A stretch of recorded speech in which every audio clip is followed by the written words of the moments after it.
is going on, everybody?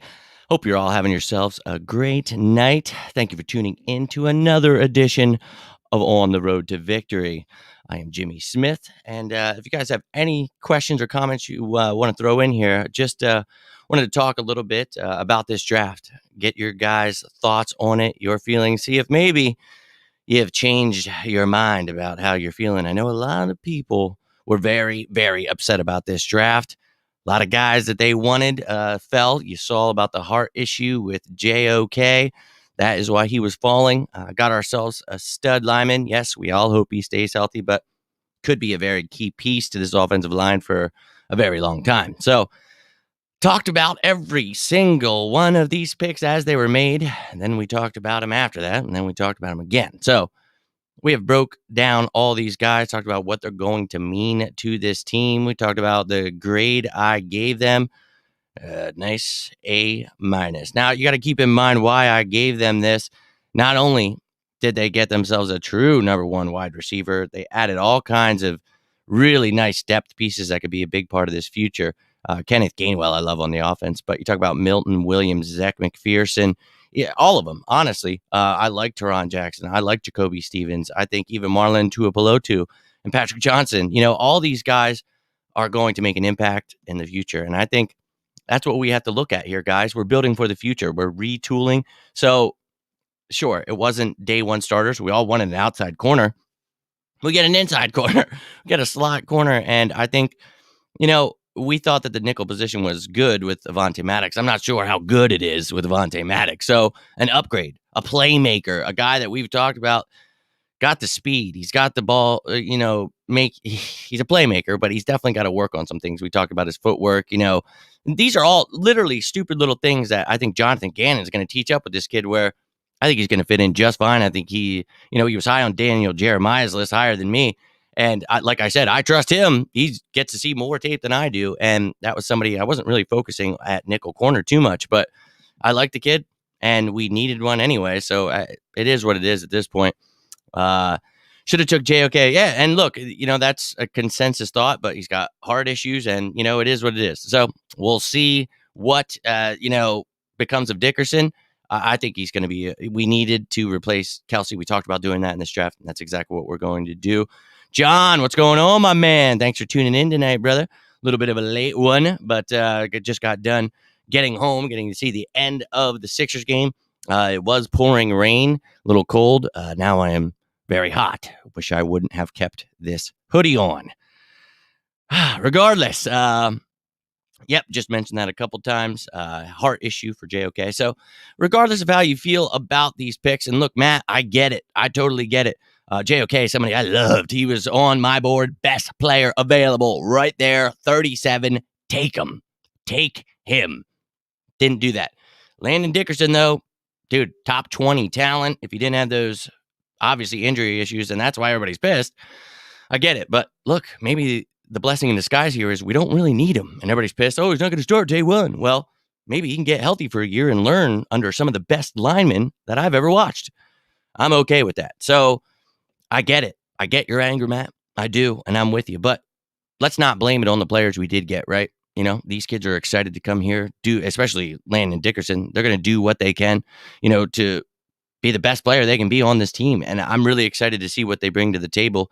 Hopefully, a little bit better of an off season this year. Going to be a lot less stuff, but when we do get a chance to see them, a little bit of, something more than what we got last year. So I'm excited for that. I think, we're going to be retooling for a while, but the excitement's there for me because of the unknown. I want to watch these young guys. I want to see what this team is becoming. We talked about the fact that 6 out of 9 of our draft picks were team captains. Even a couple of the undrafted free agents were team captains. We're talking about, high IQ leaders, guys that are going to come in and change the culture of this team. And I'm all about it. So I'm pretty excited about it. And, not just, the guys we drafted, but even the undrafted free agents, very intriguing. As you can see, the undrafted guys there, a little bit smaller behind them there, but still part of the team.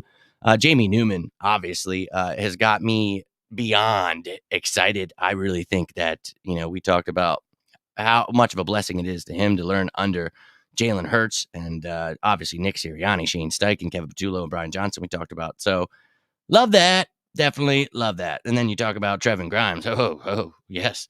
Oh, yes. A 6'4" monster. Obviously talked about needs to work on a little bit with the contested catches going up and getting it, but whatever, man. He's going to learn. He's going to grow. He's going to get better. I have high hopes, and whenever the knocks are on him, that's fine. Sure, he has a couple issues, but he's still young. And I think with the right coaching, the ones we just mentioned there, Aaron Moorhead now wide receivers coach, I think these guys are all going to help the receivers and quarterbacks. Having a Devontae Smith here is going to make everything just better. So very, very excited for that. I'm just excited about this whole draft in general. I've had absolutely no sleep. Even last night, I thought I would go to bed early. Didn't happen. Still riled up from all these undrafted and the ones we drafted. Just watching more and more tape, everything I can, just really trying to get a feel for these guys and getting excited about it, and then got some guests coming up this week. So, just trying to keep bringing you guys that quality content. So I appreciate all of you that do tune in, but I hope you will tune in tomorrow with a very special guest. I'm really, really excited. I've been waiting to ask this guy to come on, and I finally got the nerve. I'm just like, all right, I'm doing it. We have talked to his partner from the No Huddle Show. Both of these gentlemen, Eagles beat writers for NewJersey.com, but Mr. Chris Franklin will be coming on the show tomorrow, and I'm very excited. Going to have an Eagles beat reporter in-house to talk about what he saw, why we made some of the picks, maybe talk a little bit about Tommy Boy, what's going on there. He was a little disgruntled with the pick. Going to see what we can get out of Chris here, somebody on the inside, and if you haven't checked out Chris Franklin's work, you're really missing out. Really some great stuff. And I unfortunately didn't know about him until he started working for NewJersey.com, but he's been doing really great stuff, not only for the Eagles, but for the Sixers as well. So definitely go check him out. And tomorrow at 6:00, I will be sitting down with him. We will be discussing this draft class. We'll be discussing the undrafted free agents and much, much more. So I hope that you get the time to tune in, check it out. It is going to be a great time wherever you're watching it from. I'm really excited to sit down with him. Can't wait to get a chance to meet him and talk some shop. So hell yeah, tune in at 6:00. If not, you can always rewatch it later on the YouTube channel or wherever you're following at. But if you guys have any questions, comments, throw them my way now. I'm going to get rolling. I am Beach Street, need to do a couple things, and then maybe get some sleep for once in my life. But yeah, it's a little bit late, I know, and I'm not really mad about it. I am been logging those hours upon hours this weekend. I hope you guys were able to check out the draft coverage here and over at 4th and John. Hope you enjoyed all of it because I had a blast the months preparing for it. And then to be able to have an article from January about why we should draft Devontae Smith at 6. And then we end up getting him at 10 with an extra first rounder next year. That has me very, very damn excited. So loving the new faces on the Philadelphia Eagles. Hope you guys are feeling the same way. If not, go ahead, go back, check out some of the reaction videos, but check out the video later at night on the last day 3 of the draft. I had my recap and what, it meant as a whole to me, why we did certain things. I hope you enjoyed that video. If you are watching this later, you want to leave a comment, you want to talk about a certain player, you want to hear my thoughts about a certain player, feel free to comment. I always get back to you guys. If you feel I've missed something or you commented or you message me, you think I missed it, message me again. Sometimes, like in the draft, if you're messaging me, I am going through pure pandemonium because I get 9,000 notifications a minute while I'm making graphics and hosting 2 different shows while making graphics for those 2 different shows. And it's a great time, but I do it because I love it and I truly appreciate you guys. So if you need anything, please reach out. And I get busy, but don't ever think I ignore you. Reach out. And to those of you that do, I cherish those friendships, the brotherly love we are spreading around here because it's been some hard times in Philadelphia. We've been really feeling it, and we just need some damn positivity. We need to head in the right direction. As fans, all we can do is just cheer on our team. So trying to bring a little bit of positivity, and tomorrow, hopefully with Chris Franklin, we can make you guys feel a little bit better. Well, we'll see actually how he feels about it. Maybe he's not feeling better. So we'll get the down low on that. Also, just wanted to throw one last thing up here. I just wanted to throw a big FU out there to Terry Bradshaw. Heard you talking crap about Jalen Hurts. Apparently, he said he's just not going to tune in when he's playing. That just says one thing to me, but I'll keep that to myself. Yeah, you're a jackass, Terry Bradshaw. Jalen Hurts is about to tear up the NFL, and I think the world's about to be caught by surprise. I will be real with you. We actually got some weapons now, baby. Not that we didn't. I love Rager. I like Fulgham. I think they have very high upsides. Just don't think they were used correctly. Now they're going to be used correctly, and you have Devontae Smith. I know one man who's going to be very happy about that. Everybody's going to be happy about it. The line stays healthy. We run the ball with Miles Sanders. Oh, and we have Kenneth Gainwell now, too. Dallas Goedert. Maybe Zach Ertz is here. I doubt it. But look, this offense, regardless, and I know it has to stay healthy. And I don't care. I think this is going to be one of the most explosive top offenses in the league. The defense is what concerns me. I'd love to have Steven Nelson outside a corner. Go ahead and grab you Jason McCourty, somebody, a veteran. Put him outside. Allow McPherson, Maddox to battle on the inside. Regardless, this offense, I'm excited. So keep talking trash. Say what you want.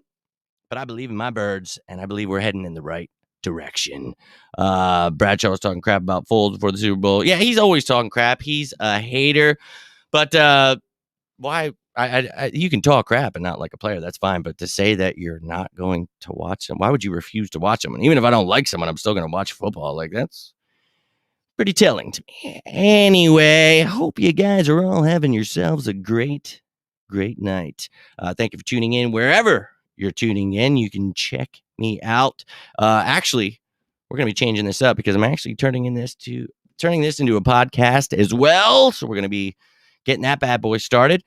But you can check me out on Facebook, Instagram, Twitter, or YouTube. And I appreciate all of you that do that. Appreciate you liking, subscribing, retweeting, whatever you're doing out there. I truly appreciate it. The YouTube channel is growing now. Thank you guys for pushing me to do that. Got over 100 subscribers now. I think I got 101. Whoa, moving up. But I appreciate you guys hitting that like button, subscribe button, whatever you're doing to support me. Does not go unnoticed. I truly appreciate all of you out there. I'm looking forward to tomorrow, though. I really hope you guys are going to tune in. Chris is a great guy. I really appreciate his work. So if you got the time, tune in. If not, like I said, it will be up on YouTube, and then I will be posting it on all podcast platforms. So check that out. On the Road to Victory with Jimmy Smith will be on all of your podcast platforms. Look forward to that. You guys heading to work, at work, however you're listening. Now you can get on the road to victory wherever you go. So tune in tomorrow, 6 o'clock, while I'm with Chris Franklin. Hope you guys are all having a great night. If you need anything, please feel free to reach out to me. You can message me at any of those platforms. You can, wherever, try to get a hold of me. Always happy to talk some birds, talk about life. Does not matter. All right, guys, have yourselves a great night. And as always, go birds!